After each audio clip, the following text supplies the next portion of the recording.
Vida for that report. Now let's move to our neighbors.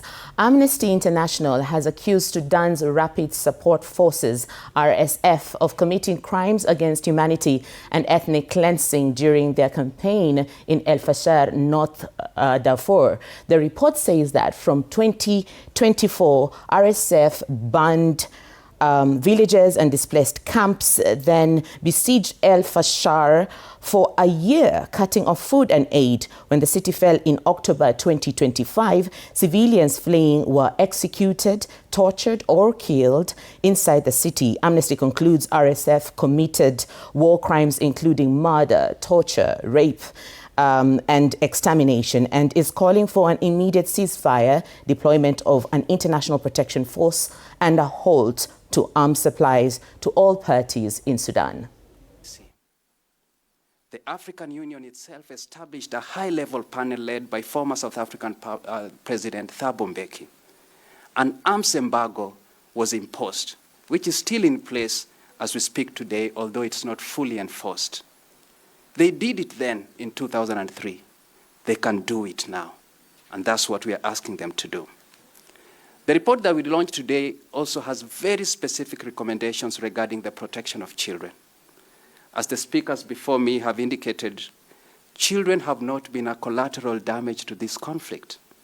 They have been deliberately targeted.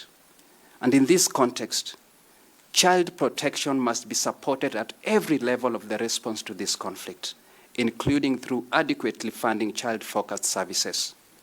Parties to the conflict, particularly the RSF, should urgently sign an action plan with the UN to end and prevent grave violations against children. They must also immediately end the recruitment and use of children and to demobilize everyone under the age of 18 from their ranks. In February of this year, the African Union Commission chairperson appointed for the very first time in the history of the African Union a special envoy for children affected by armed conflict. Now we need to move to the next step. The Peace and Security Council must place the protection of children on its formal agenda and request regular briefings on grave violations against children, and follow these regular briefings with concrete action to protect children. Similarly, the Office of the Special Representatives of the UN Secretary General for Children and Armed Conflicts must prioritize Sudan as a situation of urgent concern and intensify engagements with all parties to the conflict. I must end my remarks by coming back to two factors that have kept this conflict going for this long. One is impunity, the other one is external actors. Impunity is at the heart of this conflict. The perpetrators are committing the violations in open daylight.